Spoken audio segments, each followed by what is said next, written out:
Okay,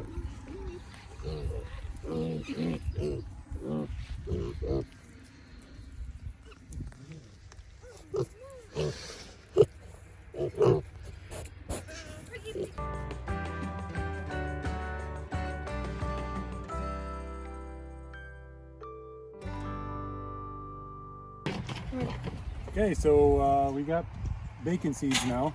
Got 3 little piglets today. We went to the animal swap and that's what we found. Really good deal on them. We got them for 75 bucks a piece, which is cheaper than last year's pigs. So we grabbed 3 of them. We weren't planning on getting pigs this year, so we kind of went set up. I had half of this fence taken down and all the electric part was all messed up. So today, me and my father-in-law, we pounded new poles. We extended it by 16 feet squared. We've got everything all cleaned up and ready to rock. It's got 2 rows of electrified fence on the bottom edge. One at about 8 inches and one at about 12 inches, 12 or 13 inches. And then this we didn't have last year, but I've got a gate here now. So I drove a eyelet into the post, and then I spread the eyelet open, put the hog panel over it, and then on this side, it's hinged now. It's kind of a crude hinge, but it ain't going anywhere. And then I just take this, and I got a rod here, and that rod goes right down through and locks the gate on there. So now no pigs can get out. They touch the electric first, and then come this way. I'll show them what we did inside. We got a new pig feeder this year. Got it from a local friend. He had it laying around for a while and gave us a good deal on it. So now we got a nice pig feeder. It's the automatic style. So same thing in here. We got the gate slings open. I got the same rod that holds it shut. So this pig feeder, we got it full right now. Don't get electrocuted. We got it full right now, and when the pigs are bigger, right now we'll have to do this for them. But when the pigs are bigger, they'll run their snouts along here, and it'll actually feed and feed and feed, and then we won't have to feed them every single day. They'll actually feed themselves. And then we got the water in here, but yeah, that's what we got going on now. That's the start of the 2021 pig season. Didn't think it was going to happen, but it actually is. So this is the expansion. This is where the post used to be last year. We added on a 16-foot panel here and a 16-foot panel there, and added in some new posts. This year though, also, instead of them being, we learned from our mistakes, but thankfully we didn't get any pigs loose. But last year we had all the hog panel on the outside of the posts. So really, if those big hogs we had at the end of the season decided to get out, they could have pushed against that, popped the staples, and it would have been bye-bye bacon. But this time we put them all on the inside. Every post is on the inside. Every post is 3 feet in the ground. And like I was saying earlier, the electrified fence, we've got, it starts all the way at over there inside the building, comes out, and then we got the lower run, comes along, it's kind of making me dizzy. Got the lower wire, it's the poly electric fence wire, comes all the way around, loops back up to the top. There's the top run, it comes back around here to all these insulators, and then it dead ends at that gate right there. So that's the electric. Those blue barrels, those are going to be the water for them to stay cool in the summer and make mud and all that stuff. But right now, because they're so small, we chose not to fill them. We don't want them drowning in there. So, and then that ramp will go too. And I got a door I'm going to build tomorrow that's going to slide up and down, just like the doors to the goat stalls. We can just grab a rope and let the door down at night, so the predators can't come in. Hold the rope in the morning and let them out. And then that'll also make it easy when we go to feed and water, because we'll shut that down while they're outside, and then we can open up the gate on the inside and they can't get out. So it gives us freedom to leave that gate open while we, pull a wheelbarrow up to the feeder or filling the water or whatever. So that's today's project. Okay, so now that I'm done with the pig fence for the day, I still got to get all the hay out of the field. I'm going to grab just 6 bales that I've got out front ready. They got to go in the barn. So first thing I'm going to do is I'm going to hook up the box blade so I can have some rear ballast. So let's see if I can do this. Wow. So with this this quick hitch, all I gotta do is let me raise it up so I can reach it. And flip this lever up, and then I grab this lever right here, flip this one up. What that does is it releases the, can't really see, it releases the lock right there. So then what I'm gonna do is I'm gonna lower it low enough that it'll make it at the same or lower height of the top pin. So now I just line that top pin up. Actually, gotta go down just a little bit. So I line that top pin up right there, back right into it, just like so, and then I raise it up. There. So now that's locked on there, everything's hooked up. All I gotta do is take that, flip it over, take that one, flip it over, and now I got a box blade on the back of it. And that gives me enough ballast so when I'm hauling the hay, it doesn't tip the tractor over. Excuse my mess. All covered in dirt today. So now I'll hook up the hay bale spear that I built yesterday, which I'll show you in here in a second. And then we gotta go get some hay. All right, so that's my hay bale spear. I did make some modifications to it. I'll show you that real quick before.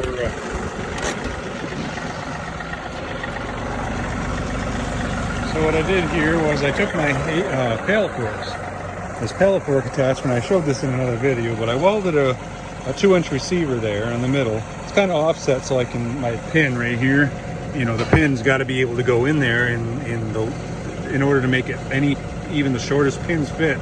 I had to move it over to the right a little bit. But let me get this out of here. I just got the forks detached so I can use the bale spear. But yesterday what I did was I added this fork and this fork, and then those two legs off the side. Because what I had noticed was, and I sharpened the tip a little bit more because it was kind of binding up. What I noticed was when I'd stab this spear into a bale, if I wasn't, in dead center or whatever, as soon as I would lift, the bale would rotate one way or another, and it kind of made an unstable feeling. So I added these spears here, and then what that does is now when I stab into the bale, that bale doesn't go anywhere, it doesn't rotate. So we're gonna hook up.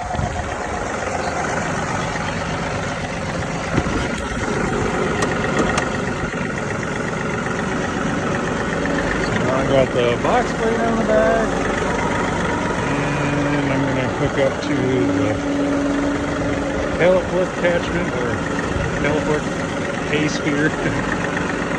Way cheaper to build one myself. I got the welder in the shop now, and my portable bandsaw and the chop saw and all the tools needed, so I can make all these implements, which is really cool. It saves me some money. So now I got this guy attached. Let me back up a little bit.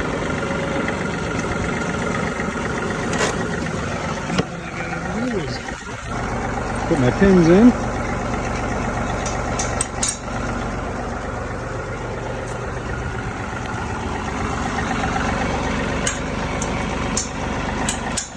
There, they're all attached. Look at some hay.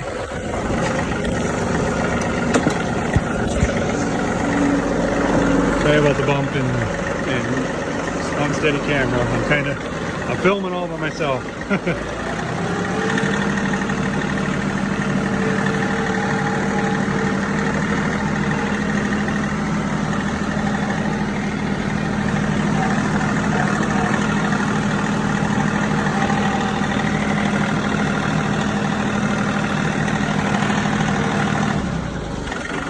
So this is our first year with a new guy doing our hay. We don't have the equipment to do it, so last year and the year before we were leasing it to a guy, and I just decided to change to someone new. And this year he did our first cutting beginning of June, and we ended up with 27 round bales, which is awesome for a first cut. It's 12 to 15 acres depending on how deep you go. I usually mow all the way around the edge of the field all the way around, so I got a driving path, but he kind of didn't mow into that area at all, so I mean, maybe we could have got a little bit more. But then I got these 6 here. The deal we made this year was he gets a trailer full, which I think is going to end up being 18 bales, and then we get these 6 and I think 3 more. So no money exchange, it's just you cut the hay, you take all you want, and then give me what I need. So that's what we're doing. So it's gonna work out good. I love trading. So we're out of hay inside the barn now. Just happened to be like literally within like a few days of running out of hay. So instead of buying some more, we just were able to use what we got here. So now I'm just spear it into the bale.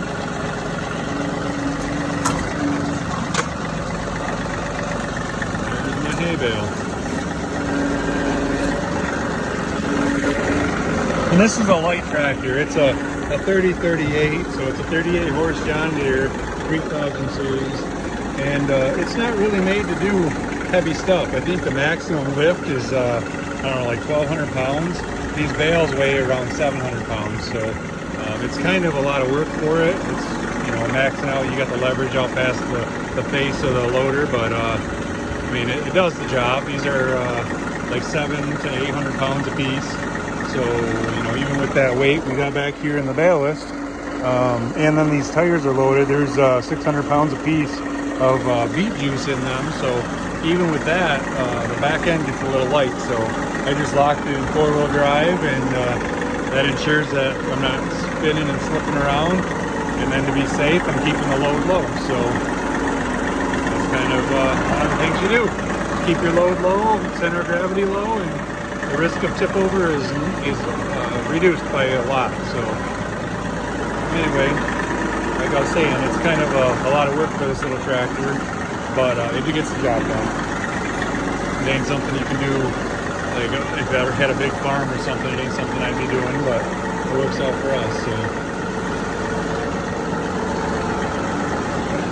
Can you move that wheelbarrow, Steve? Thank you. So that's where we're going to stack all of our hay. It's going to be right in here and right over in here. I can't really access this spot with the tractor, it's too skinny, but over here I can get it all in there. So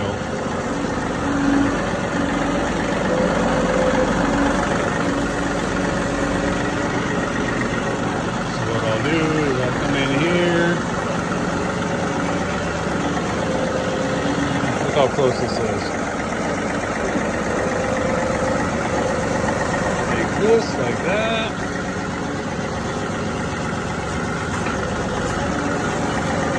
What I'm going to do is I'm going to tip it up on end because it's easier to store them that way, and when we unwind them, it's way easier to do it when they're that way. So now what I'll do is I'll come down low. Can't really see. And come in here underneath the bale. I'm going to lift it and tip it up. Boop! Bale is tipped up. Now I can go to the next one.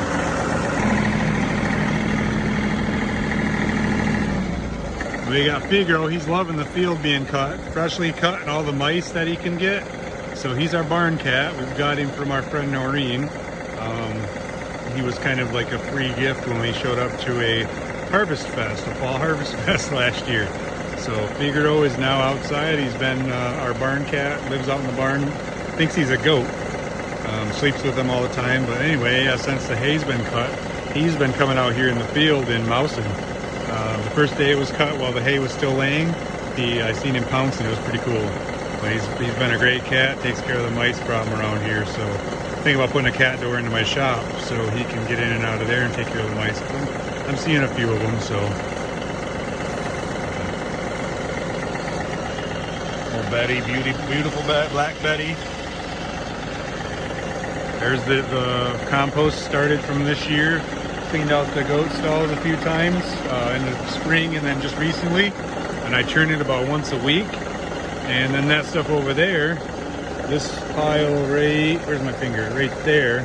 That is last year. So it's beautiful, rich black dirt, which this will be next year. So all goat poop and chicken poop and straw and hay and all the mess from raising these critters. So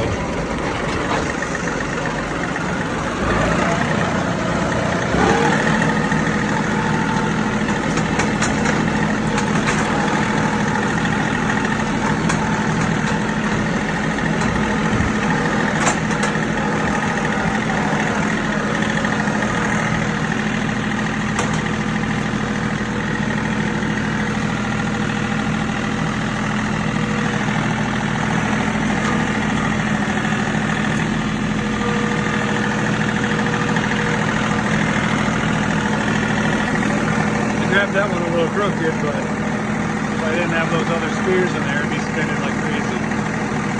Oh, there he goes. He actually got himself a mouse. He's chomping on one. Good job, bigger one.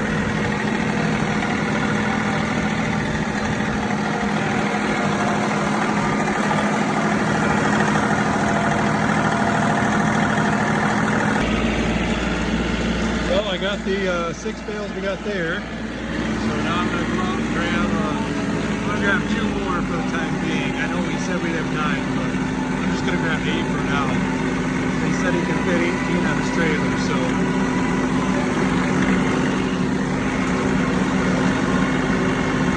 I wish I had a spear on the back, but I haven't built one yet, so once I do that, I can haul 2 at a time, which would be nice. Put one on the 3-point hitch and put one up front.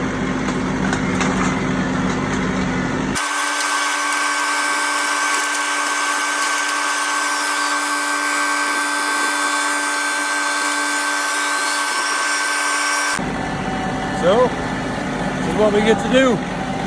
Just to feed our goats. Got a hay bale there, and I got a bunch of hay bales out there that aren't ours.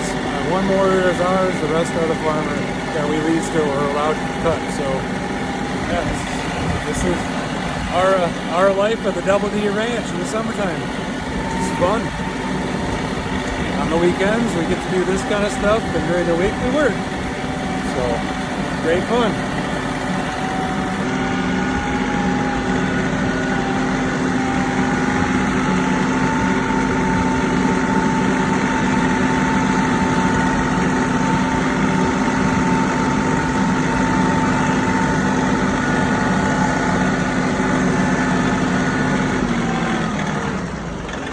I like to idle it down when I'm coming in the barn because right now the goats are getting themselves ready for bed, so they all come in here, and if I come in full blaze and loud tractor, they freak out. But here's all of our goats. We got rid of 3 of them today, 1 of them yesterday. Got a few more to go. Actually, yeah, Vinny, the buck over there, he's gonna go away. I think that's actually it. Yeah, the rest of them we're keeping. So, and then there's the new bacon seeds. Where are they at? There they are. Learning their territory. I heard one just get zapped by the electric fence, so we're learning what's theirs and what's not. Cute little things. Kids named them bacon, pork chop, and ham, I think. Or I don't remember exactly. But last year they were pig number 1 and pig number 2. Oh no, I'm sorry. Big pig and little pig last year. Now this year we got names. Kind of, I don't know, kind of sad to think about it, but we're naming them after the food we're going to turn them into. But kind of part of our life, and the way we do it out here, we get fresh pork raised the way we raise it, not with all the steroids and hormones that you get at the stores. So it's better for us and better for our kids. It's just kind of the nature of the beast, and the way we raise them, they actually have a better life than at the commercial factories where they raise the animals. So, and it sucks to think about that we're gonna butcher a few little things, but it's just the circle of life. It's kind of what happens. You want to live and you want to be healthy, you gotta have food. We're not vegan, so we raise pigs for our pork. We raise chickens for the eggs, and then we also raise the meat birds. We haven't got any of those yet this year. We raise meat birds for our meat, so we end up with farm fresh, raised on our farm with no hormones. They're not GMO free because we don't make sure our feed's GMO free, but there's no hormones, there's no antibiotics, none of that stuff. Same with the pigs. So, farm life. Gotta go out and grab the last bale. And that'll be it for the evening. We kind of worked our butts off today. All right, so I parked the tractor for the night, and I'm done with the hay. I'll show you what we did. turn the lights off. Hey guys, what are you doing? Is that yummy? You're so pretty, and you're handsome, and you're handsome. You two are pretty. So, yeah. Oh, hush up, Nova. So I got all the hay in here. I think this is what we'll use for this season, and then some, but I just stacked them all in here. That not very pretty, because I can't really, with that post in the way, I kind of just shoved them in there, but there's 8 of them in here, so 8 round bales. Round bales, and that's gonna get us through most of the year. I don't want to stack any up high because they were kind of unstable, and plus, I mean, 8 of them is all we get. So, I mean, these 2 right here that are out in the way here, but they'll be split. We'll start with this one, then we'll feed with this one, and by the time fall hits, we're gonna probably go through 4 of these at least. And we'll be able to get all the campers in here again like we do every year. We store 3 campers and a boat, 2 boats, and get them all stored in here. So I don't know where the pigs went. Must be outside enjoying the weather. I put the fencer over there. Right now it's plugged into an extension cord because I got to run an outlet all the way down that wall, but just haven't got around to that. So, and then tomorrow I'm building that door, the slide door, just like those ones over there, so we can run them. I don't know if I showed those before, but these doors, I got them on a track that I built. There's a pulley there, and there's a pulley up here, and all I got to do is grab this carabiner here, and I can let these doors down from right inside here. We don't even have to go into the pen anymore. And then we just pull them. It's kind of hard one-handed. Pull them, lock it on. I got the same for that one, and then the one I did over here for the nursery, that one we just go in this gate right here. Walk in, pull the rope, we can let the babies in and out, but right now obviously all of our babies have been birthed and we don't need them, need these stalls right now, so they've been all cleaned out and all ready for next year. What are you doing? Now I just got to park the trailer. I had to use that today to get some cattle panels.